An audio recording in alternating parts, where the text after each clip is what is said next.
chapter 1, Shlok 21 to 22.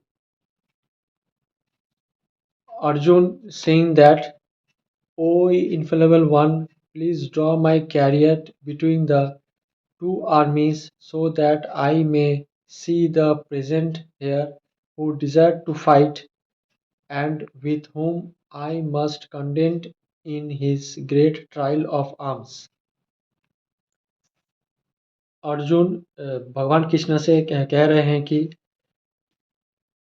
कृपा करके मेरा रथ दोनों सेनाओं के बीच ले चले, जिसमें मैं यहाँ उपस्थित युद्ध की अभिलाषा रखने वालों को और शास्त्रों की इस महान परीक्षा में जिनसे मुझे संघर्ष करना है, उन्हें देख सकूं। यद्यपि श्री कृष्ण साक्षात श्री भगवान हैं, किंतु वे अहेतु की कृपावश अपने मित्र को सेवा में लगे हुए थे। वे अपने भक्तों पर स्नेह दिखाने में कभी नहीं चूकते, इसलिए अर्जुन ने उन्हें अच्युत कहा है।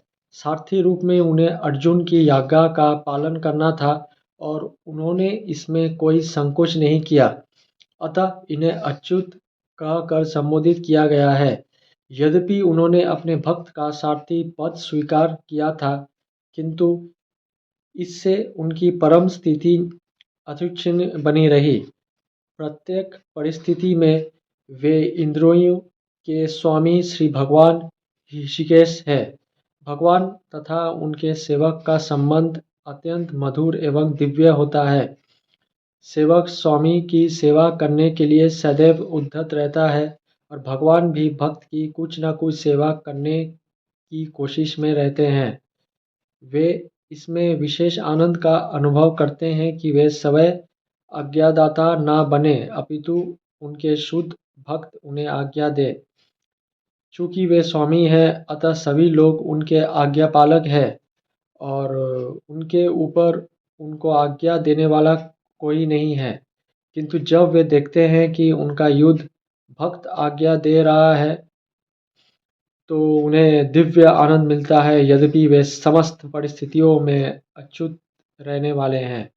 भगवान का शुद्ध भक्त होने के कारण अर्जुन को अपने बंधु बांधवों से युद्ध करने की तनिक भी इच्छा न थी, किंतु दुर्योधन द्वारा शांतिपूर्ण समझौता न करके हठ धर्मिता पर उतारू होने के कारण उसे युद्ध भूमि में आना पड़ा। अतः वो ये जानने के लिए अत्यंत उत्सुक था कि युद्ध भूमि में कौन कौन से अग्रणी व्यक्ति उपस्थित है।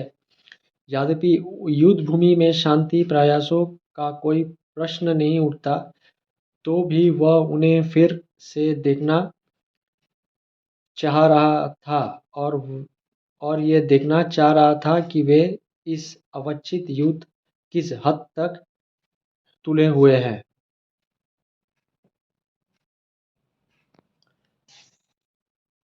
श्लोक 23 Arjun saying, Let me see those who have come here to fight, wishing to please the evil-minded son of Dhritarashtra. Arjun कह रहे हैं कि मुझे उन लोगों को देखने दीजिए जो यहाँ पर धृतराष्ट्र के दुर्बुद्धि पुत्र दुर्योधन को प्रसन्न करने की इच्छा से लड़ने के लिए आए हुए हैं। यह सर्वविदित था कि दुर्योधन अपने पिता धृतराष्ट्र की साठगांठ से पापपूर्ण योजनाएं बनाकर पांडवों के राज्य को हड़पना चाहता था। अतः जिन समस्त लोगों ने दुर्योधन का पक्ष ग्रहण किया था, वे उसी के समान धर्म रहे होंगे। अर्जुन युद्ध प्रारंभ होने के पूर्व ये तो जान ही लेना चाहता था कि कौन कौन से लोग आए हुए हैं, किंतु उनके समक्ष समझौता का प्रस्ताव रखने की उसकी कोई योजना नहीं थी। यह भी तथ्य था कि वह उनकी शक्ति का, जिसका उसे सामना करना था, अनुमान लगाने की दृष्टि से उन्हें देखना चाह रहा था। यद्यपि उसे अपनी विजय का विश्वास था, क्योंकि कृष्ण उसकी बगल में विराजमान थे। श्लोक 24 Sanjay telling that, Oh descendant of Bharatha. Having thus been addressed by Arjun, Lord Krishna drew up the fine chariot in the midst of the armies of both parties. Sanjay ने कहा, हे भारतवंशी अर्जुन द्वारा इस प्रकार संबोधित किए जाने पर भगवान कृष्ण ने दोनों दलों के बीच में उस उत्तम रथ को लेकर खड़ा कर दिया। इस श्लोक में अर्जुन को गुडाकेश कहा गया है। गुडाका का अर्थ है नींद और जो नींद को जीत लेता है वह गुडाकाश है। नींद का अर्थ अज्ञान भी है। अतः अर्जुन ने कृष्ण की मित्रता के कारण नींद तथा अज्ञान दोनों पर विजय प्राप्त की थी। कृष्ण के भक्त के रूप में वह कृष्ण को क्षण भर भी नहीं भुला पाया, क्योंकि भक्त का स्वभाव भी ऐसा होता है। यह तक कि चलते अथवा सोते हुए भी कृष्ण के नाम रूप गुणों तथा लीलाओं के चिंतन से भक्त कभी मुक्त नहीं रह सकता। अतः कृष्ण का भक्त उनका निरंतर चिंतन करते हुए नींद तथा अज्ञान दोनों को जीत सकता है। इसी को कृष्ण भावनामृत या समाधि कहते हैं। प्रत्येक जीव की इंद्रियों तथा मन के निर्देशक अर्थात ऋषिकेश के रूप में कृष्ण अर्जुन के मंतव्य को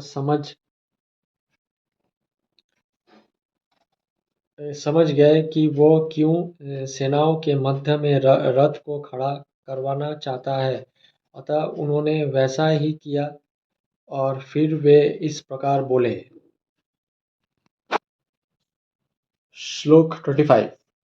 In the presence of Bhishma, Drona, and all other chieftains of the world, the Lord said, just behold Partha, all the Kurus assembled here.